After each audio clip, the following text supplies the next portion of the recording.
3 মাস ওবায়দুল কাদেরকে খুঁজে পেলাম না এবং তিনি এই 3 মাস বাংলাদেশে জামায়াত-এ থেকে আমাদের চোখের সামনে তিনি ভেংচি কেটে চলে গেলেন। পিঠের চামড়া থাকবে না একটাও যদি আওয়ামী লীগ এই মুহূর্তে ক্ষমতায় ফিরে পায়, শেখ হাসিনা বাংলাদেশে আসে।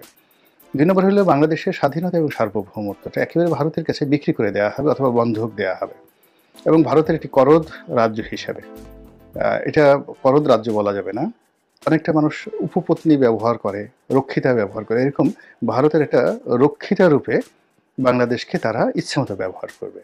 কিন্তু বাংলাদেশের কোনো ফ্রিডম, এমনকি তাদের যে সকল অঙ্গরাজ্য রয়েছে তাদেরকে যে সকল সুযোগ সুবিধা দেওয়া হয় সেগুলোও দেওয়া হবে না। এটা বাংলাদেশের একেবারে সাধারণ যারা প্রান্তিক জনগণ, এমনকি আওয়ামী লীগের যারা সাধারণ লোকজন তারাও কিন্তু বিশ্বাস করে। এর কারণ হলো এই যে ৫ই আগস্টের পর মানে যতটা না আওয়ামী লীগ আশঙ্কা করেছিল যে 10 লাখ লোক মারা যাবে, আচ্ছা হিসাব করে দেখুন তো 10 লাখ লোক তো দূরের কথা, 1000 লোক মারা গিয়েছে কিনা? 1000 লোকও মারা যায়নি। অথচ এই আওয়ামী লীগের লোকজন শুধুমাত্র এই জুলাই আগস্টের বিপ্লবের সময় প্রায় 2200 থেকে 2300, কেউ কেউ বলেন 3000 লোককে তারা একেবারে সরাসরি খুন করেছে এই সময়টিতে। তো তার প্রেক্ষাপটে অন্তত 5ই আগস্টের পরে 3000 লোকও তো খুন হতে পারতো আওয়ামী লীগের, কিন্তু সেটা তো হয়নি, কিছুই হয়নি। বরং অনেক জায়গায় বিএনপির লোক আওয়ামী লীগদেরকে আশ্রয় দিয়েছে, জামাতের লোক আশ্রয় দিয়েছে, এগুলো নিয়ে সমালোচনা হচ্ছে, বাট এগুলো হয়েছে। আর সেগুলো হওয়ার কারণে কি হলো যে আওয়ামী লীগের নেতাকর্মীরা বেশিরভাগই কিন্তু পুনর্বাসিত হয়ে গেছে। অনেকে জামিন পেয়েছেন যারা গ্রেপ্তার হয়েছিলেন, অনেকে জামিনের পর্যায়ে এসেছেন, কোর্ট কাছারিতে যে অচল অবস্থা ছিল সেগুলো সব চলে গেছে। এই অবস্থাতে যখন হাসানুল হক ইনু, রাশেদ খান মেনন বর্ণাঢ্য রাজনৈতিক ক্যারিয়ারের অধিকারী, তাদের সাহস, তাদের শক্তি, এটি বাংলাদেশে কিংবদন্তি। কেবল শেখ হাসিনার জমানাতে তারা যে কাজগুলো করেছেন এটা এইটুকু যদি আপনি বাদ দেন তাহলে বাকি জীবনটাই এদের ঐতিহ্য দিয়ে ভরা, in terms of family background, in terms of education and everything. এরপর যদি আপনি আনিসুল হকের কথা চিন্তা করেন, আইনমন্ত্রী আনিসুল হক, সিরাজুল হক সাহেবের ছেলে, বাংলাদেশের সবচেয়ে নামকরা উকিলদের মধ্যে একজন, সর্বকালের 100 বছরের সেরা উকিলদের মধ্যে অন্যতম সেরা উকিল ছিলেন তার বাবা, এবং তিনিও যথেষ্ট নামকরা অ্যাডভোকেট, বিশেষ করে ক্রিমিনাল লতে। আইনমন্ত্রী ছিলেন, পালাতে পারেননি। তারপরে সালমান এফ রহমান সাহেব দেশের শীর্ষ ব্যবসায়ী, শেখ হাসিনার একেবারে রাইট ইন হ্যান্ড ছিলেন। তারপর উনি এরশাদ জমানাতেও ক্ষমতাধর ছিলেন, বিএনপি জমানাতেও তার ক্ষমতা কোনো অংশে কম ছিল না। এরপর পাকিস্তানে তার বাবা কেন্দ্রীয় সরকারের মন্ত্রী ছিলেন, একেবারে সেই প্রথম দিকে ফজলুর রহমান। তো এই মানুষটি পালাতে পারেননি। তার পালানোর জন্য হেলিকপ্টার ছিল, নিজস্ব হেলিকপ্টার ছিল। তার পালানোর জন্য বাংলাদেশে অনেক তার অনেক এরকম শিল্প কলকারখানা ছিল যেখানে 20,000 লোক চাকরি করে। তো তিনি পালাতে পারেননি। এভাবে আরও বহু লোক যারা ধরা পড়েছেন। তো সেই দিক থেকে ওবায়দুল কাদেরের আসলে ওরকম বাড়ি গাড়ি কয়টা আছে আমি জানি না, কিন্তু আমার জানা মতে না এরকম পালিয়ে থাকার মতো শিল্প কলকারখানা, বন্ধু বান্ধব নাই বললেই চলে। যা আছে আওয়ামী লীগের রাজনৈতিক নেতাকর্মী। তারপর তিনি একটা মধ্যবিত্ত পরিবার থেকে এসেছেন, ফলে গ্লোবালি যে একটা অ্যারিস্টোক্রেসি রয়েছে সেটা তার মধ্যে নেই। তিনি বড়দের হয়তো কলকাতাতে একটা বাড়ি করার কথা কল্পনা করতে পারেন, কিন্তু সালমানদের মতো মানে লন্ডনে বিশাল একটা বাড়ি করে, কিংবা জাভেদের মতো, ভূমিমন্ত্রী জাভেদের মতো সে 800 লন্ডন আমেরিকাতে 800 বাড়ি কেনার মতো কলিজা আগামী 100 বছরও ওবায়দুল কাদেরের হতো না। তো সেই ওবায়দুল কাদের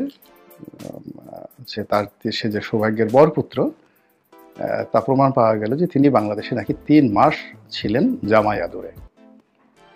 এখন সবাই কানাঘুষা করছেন, কোথায় ছিলেন, কার বাড়িতে ছিলেন, কার ঘরে ছিলেন, কোন লোকেশনে ছিলেন, কার জিম্মায় ছিলেন, তাকে কারা পেট্রোনাইজ করছে, এবং এগুলো নিয়ে নানা রকম গুজব ছড়িয়ে পড়েছে। এবং বাংলাদেশে একটি অ্যাপেক্স কোর্ট, বড় কোর্ট, সেটা হলো এই যে যুদ্ধাপরাধীদের বিচার করার যে আদালত আইসিটি,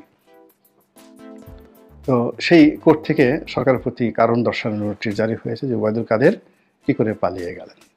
তো আমরা জেনেছিলাম যে ওবায়দুল কাদের বাংলাদেশে আছেন, তিনি খুবই অসুস্থ, আগের থেকে অসুস্থ, তিনি হয়তো মরে গেছেন, তার লাশ ডিপ ফ্রিজে রাখা হয়েছে, এরকম একটা খবর কিন্তু ছড়িয়ে পড়েছিল। এবং আমিও একটা ইঙ্গিত দিয়েছিলাম একটা যাকে বলা হয় ভিডিওতে। তারপর আমরা মনে করেছিলাম তিনি প্রথম দফাতে ভারতে গিয়েছেন এক গ্রুপ, সেখানে তিনি নিরাপদ আছেন। কিন্তু তিনি একেবারে নিরাপদে বাংলাদেশে ৩টি মাস ছিলেন, এটি কিন্তু রীতিমতো লোমহর্ষক, ভয়াবহ একটি সংবাদ। দ্বিতীয়ত হলো আফটার 3 মান্থ সরকারের যে ১০০ দিন পূর্ণ হলো বা সরকারের 90 ডেজ পূর্ণ হলো, এই ৩ মাস পর তিনি আমাদের চোখে ধুলো দিয়ে আমাদের সামনে এইভাবে তুড়ি বাজিয়ে তারপরে ভেংচি কেটে, অনেকে আছে না যে অনেক দেখবেন বুড়ো বুড়ো মানুষও ভেংচি কাটে এবং অনেক যাকে বলা হয় এটা অসম্ভব ব্যাপার। আপনি উইনস্টন চার্চিলের মতো মানুষ ধরুন ভেংচি কাটলো, জেনারেল আইসেনহাওয়ারের মতো মানুষ ভেংচি কাটলো, আর ডোনাল্ড ট্রাম্প তো কথায় কথায় ভেংচি কাটেন।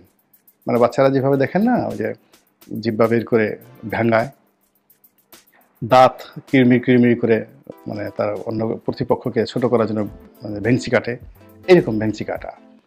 তো এখন বাংলাদেশে এই যে আমাদের এত বড় একটা বিপ্লব হলো, আমরা এত কিছু করলাম, তো আমরা এই ৩ মাস ওবায়দুল কাদেরকে খুঁজে পেলাম না এবং তিনি এই ৩ মাস বাংলাদেশে জামায়াত-এ থেকে আমাদের চোখের সামনে তিনি ভেংচি কেটে চলে গেলেন। এটা আমরা যারা এই আন্দোলনের পক্ষের শক্তি মনে করি আমাদের জন্য অবমাননাকর এবং অসম্মানজনক। তো যাই হোক, বাস্তবতা হলো তিনি ছিলেন এবং তিনি আরও বাস্তবতা হলো তিনি এখান থেকে নিরাপদে চলে গিয়েছেন দিল্লিতে অথবা কলকাতাতে। এর দ্বারা কি বোঝায়? অর্থাৎ তাকে যারা নিয়েছে, নিঃসন্দেহে এখানে দিল্লি আরও স্পষ্ট করে বললে তাদের গোয়েন্দা সংস্থা র এটা নেপথ্যের কারিগর ছিল। তারা অত্যন্ত ম্যাটিকুলাসলি অঙ্ক কষে কষে কষে কষে এই ওবায়দুল কাদেরকে তারা বাঁচিয়ে রেখেছেন এবং তাদের প্রয়োজনে তারা ওবায়দুল কাদেরকে নিয়ে গেছেন। যদি ওবায়দুল কাদেরকে নিয়ে তাদের কোনো প্ল্যান না থাকতো, আওয়ামী লীগকে নিয়ে তাদের কোনো পরিকল্পনা না থাকতো, তারা কোনো অবস্থাতেই নিতেন না। এখানে বোঝার চেষ্টা করুন যে বাংলাদেশে কিছু লোক তাকে পাঠানোর জন্য যারা দরজা খুলে দিয়েছে, তারা হয় বাধ্য হয়েছে অথবা টাকা পয়সা দ্বারা লোভাতুর হয়েছে। কিন্তু এটা দ্বারাই সব কিছু নয়। এখানে ওবায়দুল কাদের মতো একজন হেভিওয়েট মানুষকে যদি বাংলাদেশ থেকে ভারতে যেতে হয়, তাহলে অনেকগুলো ধাপ তাকে পার হতে হয়েছে এবং এই ধাপের সঙ্গে রাষ্ট্রীয় পর্যায়ের গুরুত্বপূর্ণ ব্যক্তিদের গ্রিন সিগন্যাল এবং সেই গ্রিন সিগন্যাল দেওয়ার ক্ষেত্রে সর্বোচ্চ পর্যায় থেকে সর্বনিম্ন পর্যায়ে সেই গ্রিন সিগন্যালটি কাজ করেছে এবং সেই গ্রিন সিগন্যাল দেওয়ার ক্ষেত্রে ভারত যে দাদাগিরি করেছে এবং ভারত যে কমান্ড দিয়েছে এবং সেই কমান্ড যে তারা পালন করেছে, এতে কোনো সন্দেহ নেই। তাহলে আমরা আলোচনাটা এভাবে চলে আসি, যদি ওবায়দুল কাদের ভারতে গিয়ে থাকেন বা গিয়েছেন, এই বাস্তবতা মেনে নিলে তাকে ভারত আসলে নিয়েছে, আহ্বান করে নিয়েছে। কেন নিয়েছে? এর কারণ হলো ওবায়দুল কাদেরকে দিয়ে তারা এমন কিছু করাতে চায় বা ওবায়দুল কাদেরকে বাংলাদেশে আবার তারা ফেরত পাঠাতে চায় তাদের প্রতিনিধি রূপে রাজনীতিতে আওয়ামী লীগকে পুনর্বাসিত করতে, এতে কোনো সন্দেহ নেই। ২ নম্বর হলো যে এখন এই বাংলাদেশে এমন অনেকে আছেন যারা ভারতের কথায় চলছেন, ভারতের এজেন্ট হিসেবে কাজ করছেন, রয়ের এজেন্ট হিসেবে কাজ করছেন এবং এই লোকগুলোর স্পর্ধা, সাহস এতটা বেশি যে তারা ওবায়দুল কাদের সাহেবের মতো মানুষকে লুকিয়ে রাখতে পারেন, আবার সেই তাদের হুকুমদাতা অর্থাৎ রয়ের হুকুমে তারা তাকে জামায় আদর করে মাথায় করে নিজেরা সীমান্ত পর্যন্ত নিয়ে তারা কলকাতাতে, আগরতলাতে বা অন্য কোনো সীমান্তের উপরে তাদেরকে পৌঁছে দিতে পারেন। তো কাজে এই যে ওবায়দুল কাদের যে বিষয়টি, তিনি কেবল ৩ মাস পালিয়েছিলেন এটাই খবর নয়, কিংবা তিনি নিরাপদে ভারতে গেছেন এটাই খবর নয়।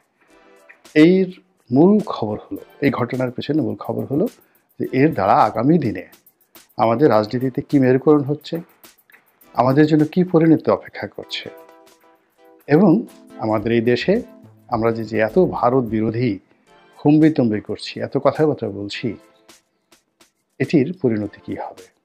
ভারতে যখন এখানে তাবেদার সরকার ছিল তখন একজন আবরার একটা সাধারণ স্ট্যাটাস দিয়েছিলেন, তার বিনিময়ে তাকে খুন হতে হয়েছে। আর আমরা যে এখন হাজার হাজার আবরার হওয়ার চেষ্টা করছি এবং আবরারের চেয়েও অনেক সাহস নিয়ে, শক্তি নিয়ে আমরা যে কথাগুলো বলার চেষ্টা করছে, আবরারের মতো সাহস হবে না যদিও। এর কারণ হলো এখন আমরা মনে করছি যে যেহেতু শেখ হাসিনা নাই আমরা নিরাপদ, ভারতকে আমরা খেয়ে ফেলবো। কিন্তু আবরার আমাদের চেয়ে অনেক অনেক সাহসী। সে শেখ হাসিনার কলিজার মধ্যে ঢুকে সেখানে সে এন্টি ভারত, ভারত বিরোধী একটা সিল সেখানে সে মেরেছিল ফেসবুকের মাধ্যমে। সে জীবন দিয়েছে, কিন্তু তার ছবি, তার প্রতিচ্ছবি, তার কর্ম অমর এবং অক্ষয় হয়ে থাকবে বাংলার ইতিহাসে।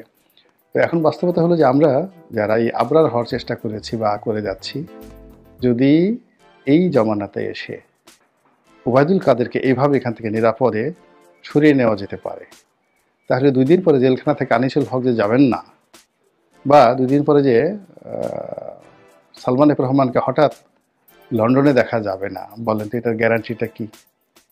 আমি তো এটার কোনো গ্যারান্টি দেখছি না। মহান আল্লাহ রাব্বুল আলামিন আমাদের সবাইকে হেদায়েত দান করুন এবং হেফাজত করুন।